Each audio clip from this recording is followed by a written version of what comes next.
Hi అండి, అందరికి నమస్కారం. వేదిక ముందున్న పెద్దలందరికీ, మీడియా మిత్రులందరికీ అన్నయ్య హాయ్ నాని అన్న. So first of all producers Niranjan గారికి, చైతన్య గారికి congratulations ma'am. Hanuman super success కొట్టారు. సో అక్కడ హనుమాన్ సక్సెస్తో స్టార్ట్ అయింది, డార్లింగ్తో కంటిన్యూ అవ్వాలని మనస్ఫూర్తిగా కోరుకుంటున్నాను. అండ్ అశ్విన్ గారు, డైరెక్టర్ అశ్విన్ గారు, welcome brother, welcome to Telugu cinema. So first of all congratulations. మొన్న ట్రైలర్ బాగుంది, దానికంటే ఇందాక చూసిన ట్రైలర్ ఇంకా ఎనర్జీగా ఉంది.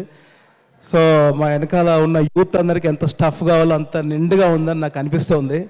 So all the best brother. So thank you. నాకు చాలా రోజుల తర్వాత మళ్ళీ స్క్రీన్ మీద నాకు ఒక సింగిల్ డే వేషం ఇచ్చారు. So thank you brother. And అట్లాగే వివేక్ సాగర్ బ్రదర్, నేను నీకు ఫ్యాన్ని. సో ఆల్వేస్ నాకు ఎప్పటికైనా మీతో వర్క్ చేయాలని కోరిక. సో అందరికీ ఎంటైర్ టీమ్, నభా గారు నిజంగా థ్యాంక్స్ అండి. అంటే చిన్నదేదో ఉంటుంది కదండి, పెద్ద హీరోయిన్స్ చిన్న హీరోస్తో చేయరని. బట్ కంటెంట్ డెఫినెట్లీ బాగుంటే ఏ హీరోయిన్ అయినా ఏ హీరోతో అయినా చేస్తారని ప్రూవ్ చేశారండి.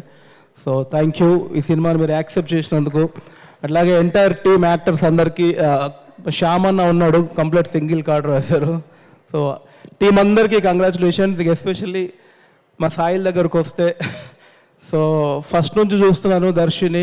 సో ఎక్కడి నుంచి డే బై డే ఎక్కడి దాకా వెళ్తున్నావు నా కళ్ళతో చూశాను. సో నీ హార్డ్ వర్క్, నీ డెడికేషన్ ఇక్కడ దాకా తీసుకొచ్చింది. డార్లింగ్ కూడా, నీ సక్సెస్ లిస్ట్లో డార్లింగ్ కూడా ఒకటి ఉండాలి మనస్ఫూర్తిగా కోరుకుంటున్నాను. ఫ్యూచర్లో మళ్ళీ ఎప్పుడైనా మన కాంబినేషన్ కుదిరితే దర్శి రా చేద్దామంటే, లేవన్నా కొంచెం డేట్లు కష్టం ఉన్నాయి అనేంత స్థాయికి ఎదగాలని కోరుకుంటా. అట్లాంటి నేను ఎందుకు ఒప్పుకుంటా కానీ. సో డార్లింగ్ టీం అందరికీ కంగ్రాచులేషన్స్. మనం 19th థియేటర్లో కలుద్దాం. Thank you so much.